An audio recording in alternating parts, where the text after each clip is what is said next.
तीन दामाद की सास पार्ट 2। अब तक आपने सुना कि कावेरी जी अपनी तीनों बेटियों ईशा, मोहिनी और सुहाना की शादी तीन घर जमाई लड़कों के साथ करवा देती है। उन्हें लगता है कि ये लड़के शायद घर का कामकाज संभाल लेंगे, लेकिन उनके तीनों घर जमाई बहुत आलसी थे। वो नौकरी भी नहीं करते थे और बाहर का काम भी नहीं। कावेरी जी ने अपनी बेटियों से कहा कि वो प्रेगनेंसी का बहाना बनाकर अपने पतियों को सबक सिखाए।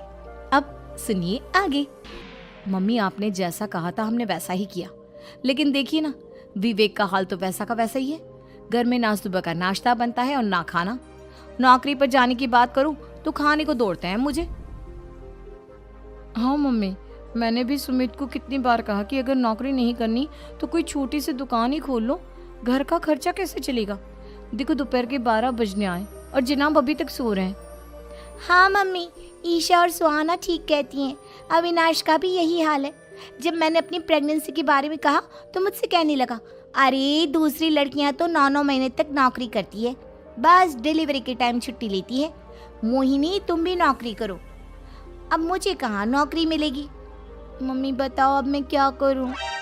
हे भगवान, क्या सोचकर घर जमाई दामाद लाई थी मैं कि मेरी बेटियां मेरे पास रहेंगी और खुश रहेंगी, लेकिन इन आलसी दामादों ने तो हमारी जिंदगी को भी प्रॉब्लम में डाल दिया है।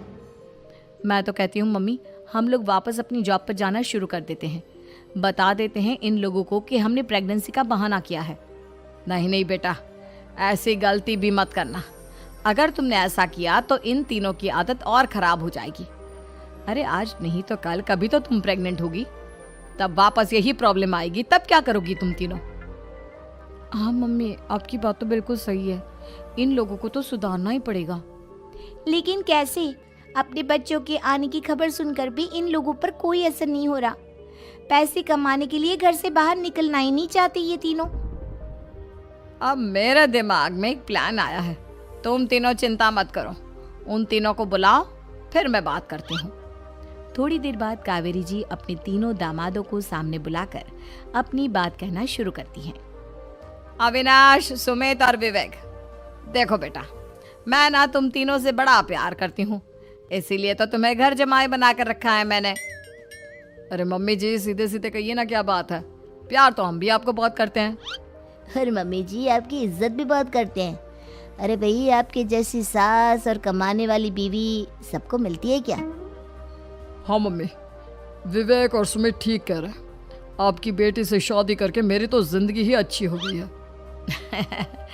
जानती हूँ मैं, और ये भी जानती हूँ कि तुम तीनों अपने अपनी बीवियों से बहुत प्यार करते हो।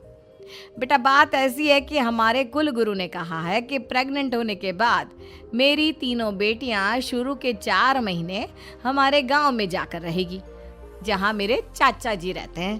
अरे लेकिन क्यों मम्मी, गांव में जाकर रहने की क्या जरूरत है इन तीनों को? वो क्या है ना बेटा, हमारे परिवार को एक श्राप है। अगर मेरी बेटियों ने यहाँ पर बच्चा पैदा करने की कोशिश की तो उनके बच्चों को कुछ भी हो सकता है। इसलिए अब से लेकर 4 महीने पूरे होने तक इन्हें गांव वाले घर में रहना पड़ेगा। हाँ तो इसमें प्रॉब्लम क्या है मम्मी जी? हम भी वहाँ जाकर रहेंगे, पिकनिक मनाएंगे। अरे भाई, बीवी जहाँ हम भी वहाँ। हाँ यार, आइडिया तो बहुत अच्छा है। शहर की जिंदगी में रह रहकर परेशान हो चुके हैं, अब कुछ दिन गांव में बिताएंगे। तुम लोग समझने की कोशिश क्यों नहीं करते? तुम में से कोई भी वहां नहीं जा सकता, और मैं यहाँ रहूंगी ना तुम तीनों के साथ। 4 महीने की तो बात है, उसके बाद ये तीनों ही लौट कर आ जाएंगी। ठीक है मम्मी जी, अब हमारे बच्चों का सवाल है तो ये तो करना ही पड़ेगा। कावेरी अपनी तीनों बेटियों को कुछ दिन के लिए घर से बाहर कहीं दूसरे शहर में रहने के लिए भेज देती है। कुछ दिनों के बाद, अरे मम्मी जी, बहुत दिन से पिज्जा नहीं खाया, मंगवाइए ना। क्या बताऊं बेटा, पहले तो बेटियां खर्चा दे देती थी क्योंकि उनकी नौकरी थी, लेकिन अब तो मेरे पास पैसे ही नहीं बचे। थोड़े बहुत पैसे हैं जो बच्चों की डिलीवरी में काम आएंगे। लेकिन मम्मी जी, आपकी बेटियों को वापस आने में तो अभी बहुत वक्त बाकी है। वही सोच सोच कर परेशान हो रही हूँ। सोच रही हूँ कल से दूध भी बंद करवा देती हूँ। अब दूध वाले को देने के लिए पैसे भी तो नहीं है ना। अरे नहीं नहीं मम्मी जी, अगर दूध भी बंद करवा दोगी तो मुझे चाय कहाँ से मिलेगी? और चाय के बिना मैं तो मर ही जाऊंगा। क्या करूं बेटा, इसके अलावा हमारे पास कोई ऑप्शन नहीं है, मेरे पास पैसे ही नहीं बचे। इस तरह कावेरी जी धीरे धीरे अपने तीनों दामादों को पैसे देना बंद कर देती हैं और घर में खाने पीने की चीजें लाना भी बंद कर देती है। अब वो तीनों बुरी तरह से परेशान होने लगे थे और इसलिए एक दिन तीनों प्लान करके घर से बाहर निकलते हैं और बाजार में जाने के बाद, यार अच्छा खाना खाए हुए कितने दिन हो गए, पता नहीं कब अच्छा खाना मिलेगा। हमारी बीवियों के जाने के बाद तो हमारी हालत भिखारियों जैसी हो गई है यार। कुछ भी हो, मुझे तो आज पिज्जा खाना ही खाना है। जेब में 1 रुपया नहीं और पिज्जा खाएगा, कहाँ से आएंगे पैसे? अरे देख वहाँ सामने बोर्ड पर क्या लिखा हुआ है, कंप्यूटर पर काम करने के लिए एक आदमी की आवश्यकता है। भाई मैं तो जा रहा हूँ, काम करूँगा और शाम तक पैसे लाकर आराम से पिज्जा खाऊंगा। जा जा, तुझे कोई काम नहीं देने वाला, हम तो घर जा रहे हैं। चल भाई सुमित।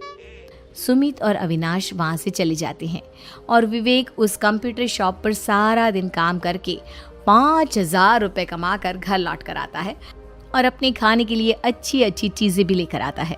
ये देखकर विवेक और सुमित के दिल में भी कुछ पैसे कमाने की इच्छा जागती है। अरे सुबह सुबह कहाँ चल दिए तुम? मम्मी जी एक बहुत अच्छी जगह मिली है, कंप्यूटर पर काम करने के 5,000 मिले थे कल मुझे। अगर रोज काम करूंगा तो पूरे 40,000 की तनख्वाह। अरे वाह, ये तो बहुत अच्छी बात है दामाद जी, आपको जाना ही चाहिए। सुमित और अविनाश विवेक को इस तरह तरक्की करते देखकर परेशान हो जाते हैं और वो दोनों भी काम की तलाश में निकल पड़ते हैं। धीरे धीरे उन दोनों को भी काम मिल जाता है। अब कावेरी के तीनों दामाद छोटी मोटी नौकरी करके अच्छा पैसा कमाने लगे थे। एक दिन कावेरी उन्हें अपने पास बुलाती हैं।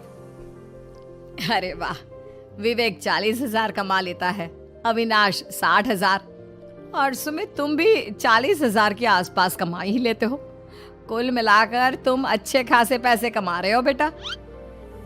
हाँ मम्मी जी, बहुत मजा आता है जब महीने के एंड में मोटी रकम हाथ में आती है। पूछिए मत मम्मी जी, घर में रहकर रोटी बना बना कर और तो जैसा महसूस होने लगा था मुझे तो। हाँ बेटा, तुम तीनों की बात तो बिल्कुल ठीक है और जानते हो अब तुम तीनों की पत्नियां भी वापस लौट कर आने वाली है। लेकिन मम्मी जी अभी तो उन्हें गए सिर्फ 2 महीने हुए हैं, आपने तो कहा था वो 4 महीने के बाद लौट कर आएंगी। ऐसा कुछ नहीं है बेटा, मैं सिर्फ तुम तीनों को सबक सिखाना चाहती थी कि आदमी घर में बैठकर बीवी की कमाई खाता हुआ अच्छा नहीं लगता। इस दुनिया में हर इंसान को मेहनत करनी चाहिए, काम करना चाहिए, चाहे वो औरत हो या आदमी, ताकि अपने परिवार को संभाल सके। कावेरी की बात सुनकर उन तीनों को अपनी गलती का एहसास होता है और कावेरी उन्हें सच बता देती है कि ईशा, सुहाना और मोहिनी शहर में ही कहीं दूसरी जगह रह रहे थे। शाम के वक्त उन तीनों की पत्नियां लौट कर आ जाती है और कावेरी जी का परिवार एक खुशहाल परिवार की तरह रहने लगता है।